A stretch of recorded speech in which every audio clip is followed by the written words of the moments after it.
Johnson. And I've seen the show since the beginning, and I've seen Gabrielle and Jeffrey kick a lot of butt, but poor Bruce gets his face kicked in a lot. And I'm just wondering, are you going to let it, even if it's only one episode, are you going to give Sam a chance to kick a little Sir, come up here.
Episode 2 of this season, where Sam spent the entire episode kicking the living crap out of Michael. So that was, he's kicking the other lead's ass. And actually, yeah, he fought Michael in episode 10 of last year. So if you mean fighting people other than Michael, we have yet to do a Sam and Fiona fight. That would be fun. I could hit her. Yeah. The sad thing is, I'm sorry to say, we did a fight scene with a stuntman last season, and I blew my hamstring. So they're like, okay, no more fights for purpose. That was a good fight, though. No, truthfully, though, one of the conceptions of Sam as a character is he doesn't really go karate time on people. We imagine Sam as having an extremely powerful right cross. So fights with Sam are usually over quickly because he is a powerful man.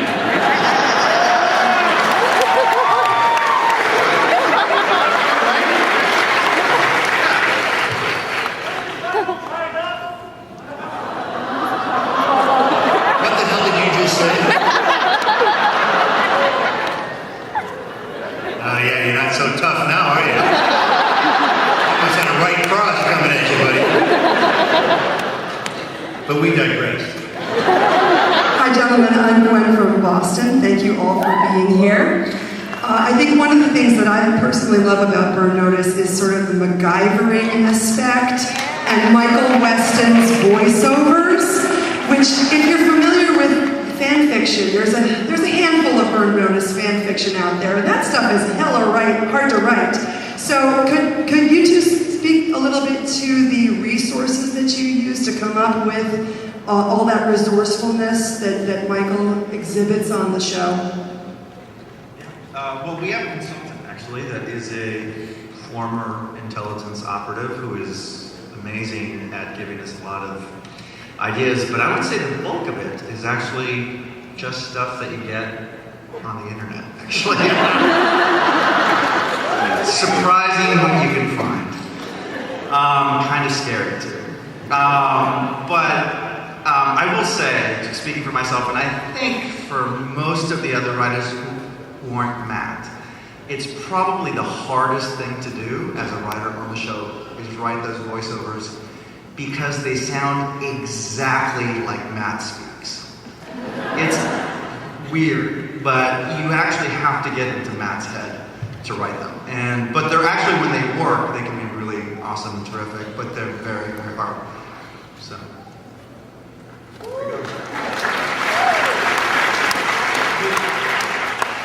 I think the thing about the MacGyvering stuff is a lot of times, it's not like you can go on the internet and say, what can I build to do X, Y, Z? Google, tell me.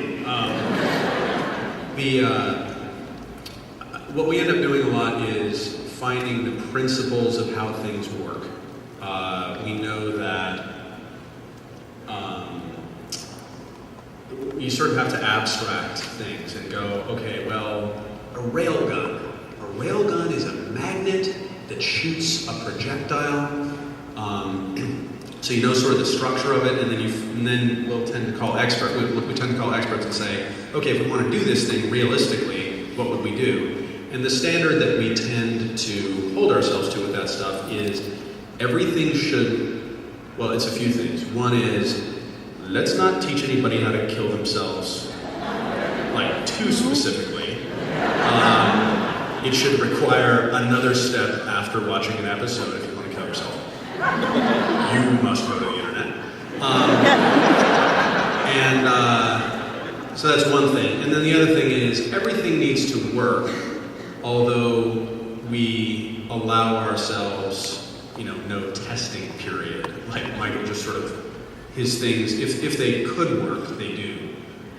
So for example, when in season 1, Michael replaces the trigger bar spring of a Sig Sauer PT28 with a bobby pin in 45 seconds. That can actually be done. Took our prop guy, how long did it take, Charlie? It was like, not very long. Yeah, I think it took our prop guy 2 minutes, right?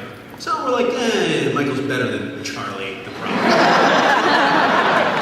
So that's sort of, that's how we end up doing it. Come up with the principle, abstract it to how to really do it.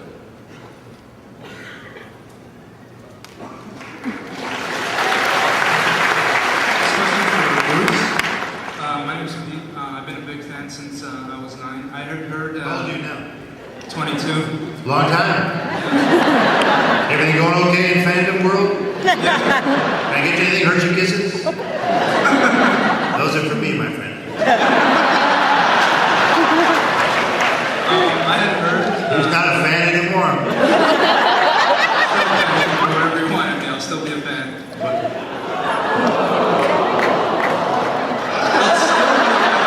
You can throw whatever you want. I'll always be your fan. God bless you, sir. I had heard that you were offered a role in Drag Me to Hell. Is that true?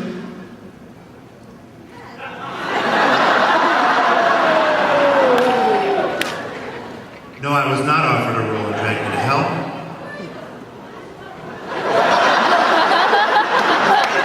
That's the answer to your question.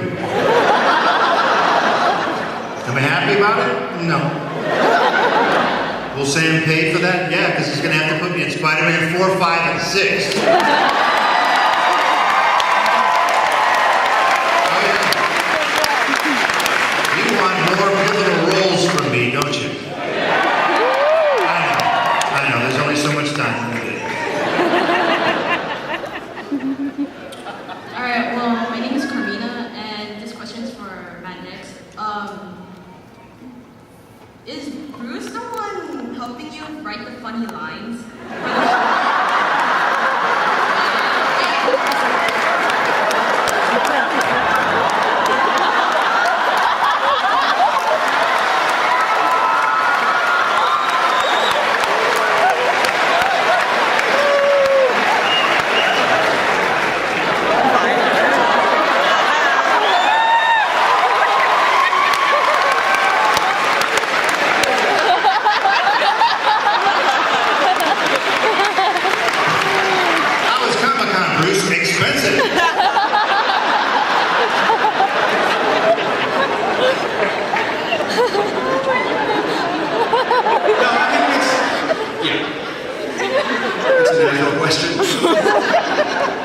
There's Matt. He's a boring guy. There's Bruce. Where's the magic come from? I think it's pretty clear to all of us.